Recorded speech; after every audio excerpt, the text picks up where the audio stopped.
Boas pessoal, sejam bem-vindos ao sétimo tutorial de Java. Bem, hoje vamos então começar por ver as constantes. As constantes não são nada mais nada menos do que variáveis, mas que, contrariamente ao que acontece com as variáveis, em que nós podemos ir alterando o seu valor durante a execução do programa, por exemplo, o int i igual a 0, eu posso meter int i igual a 1, i igual a 2, certo? Posso fazendo isto. As variáveis...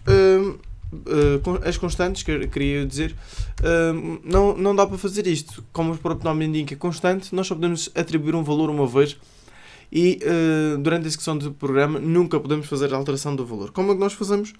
Muito simples, basta antes da definição da variável nós colocarmos a palavrinha reservada final. Ou seja, definimos exatamente da mesma maneira, mas colocamos primeiro a palavrinha final. Estamos a dizer que é uma variável final, ou seja, uma constante, é uma variável com um valor final. Se eu vier aqui e fizer int igual a 34, estão a ver, ele dá logo o erro. Vocês podem ver, normalmente quando nós estamos a escrever, ele vai sublinhando. Isso é nada mais nada menos do que o compilador. Portanto, ele, durante a execução do programa, vai sempre compilando e vai dando sugestões. Por exemplo, neste caso eu voltei a fazer uma atribuição. O que é que ele sugere? Para remover o final. Ou seja, se eu remover o final, passa uma variável normal e já posso fazer a atribuição de valor. Portanto, se eu carregar aqui, remove final, ele vai remover o final e passou a ser uma variável normal. Mas não é isso que nós pretendemos neste momento, portanto, vamos aqui definir isto como final. E posso depois fazer, por exemplo, system.out.println disto aqui à vontade, posso enfocá-lo como eu quiser, as vezes que eu quiser, só não posso alterar o valor. Essa é a grande diferença entre variáveis e constantes. Para que a utilidade destas constantes? Por exemplo, se vocês têm, imaginem o valor de π, não é? Isto é o valor de π, 3,14, durante todo o programa. Mas depois chegam ali a uma parte e vocês dizem, epá, mas eu gostava de ser um pouco mais preciso. E imaginem que vocês chamam para aí 100 vezes o π, portanto escreveram 100 vezes 3,14.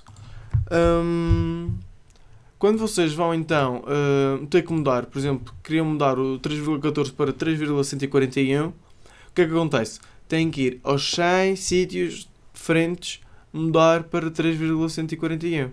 E se esquecerem de algum, pode dar barraca. Com as constantes, torna-se tudo muito mais simples. Eu defino aqui o valor, por exemplo, posso definir aqui um float. Obviamente posso criar com o tipo de dados que eu quiser, não é?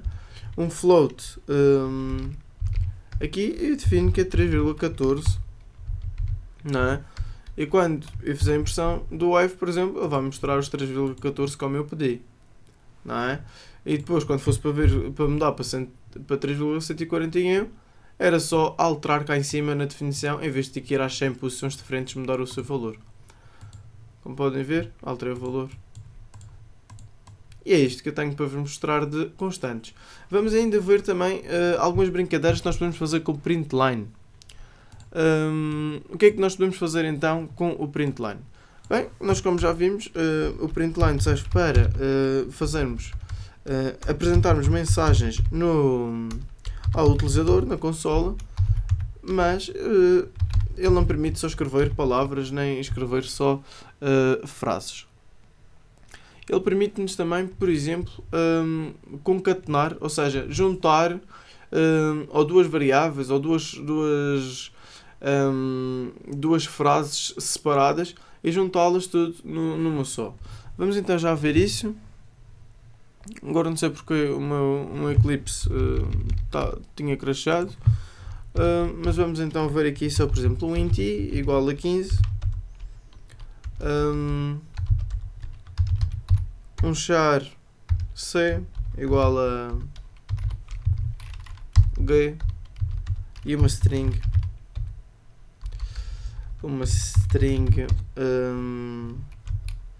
s igual a e então agora o que é que eu faço? Faço, por exemplo, C. E se eu quisesse, por exemplo, juntar C com 15, bastava fazer C mais 15. Ou seja, quando nós queremos juntar alguma coisa aqui nas mensagens, basta utilizar o sinal de mais e ele reconhece que é para juntar os dois. Se nós compilarmos agora, por exemplo, vai aparecer. Peço desculpa, não era C, mas sim S. O que eu quero juntar é o haha. Vocês estão a ver? Haha, 15. Obviamente, se nós quiséssemos pôr um espaço, tínhamos que colocar mais um mais e colocar entre parênteses o espaço aqui separado, sozinho. Fixe, não é? Podemos ainda também, por exemplo, utilizar coisas interessantes como o tab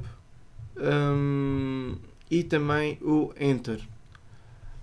Como é que nós fazemos isso? Basta aqui colocarmos esta barra e um N, por exemplo, e o que ele faz é mete um enter a meio da nossa frase, não é?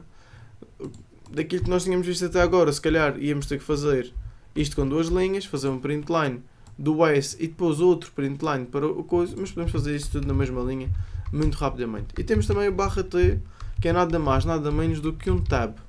Se eu fizer barra T, o que é que acontece? Eu quando corro a aplicação, ele deu este espaço aqui maior que é o tab. Todos nós conhecemos. E não existe só print line, existem muitos mais, mas há um muito parecido ao print line que só muda uma situação, que é no final, e que se chama system.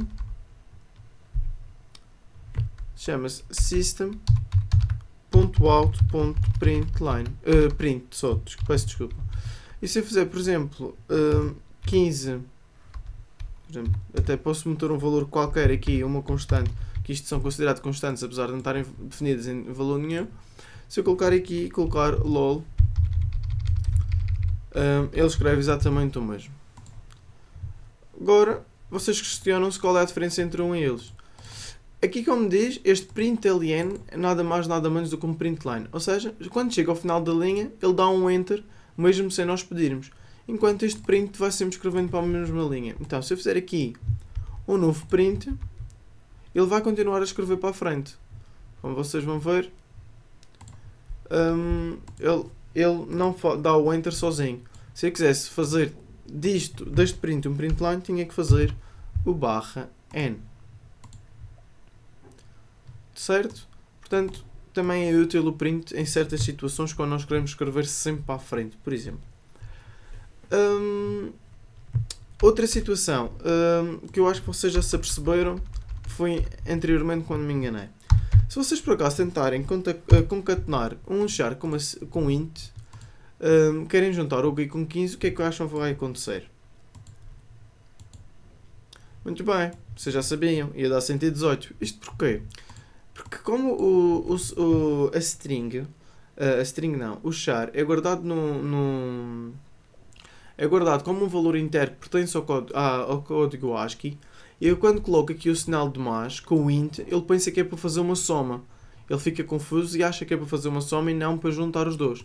Portanto, uma forma muito simples de fazer isto é no início da frase, ou no início, colocar logo as barras, abrir e fechar aspas, uma string vazia, e colocar o sinal de mais também a concatenar.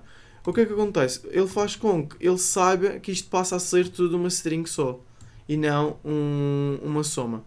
Podemos também ir por outro caminho, que é fazer, por exemplo, o integer, o tal com letra maiúscula, ponto toString,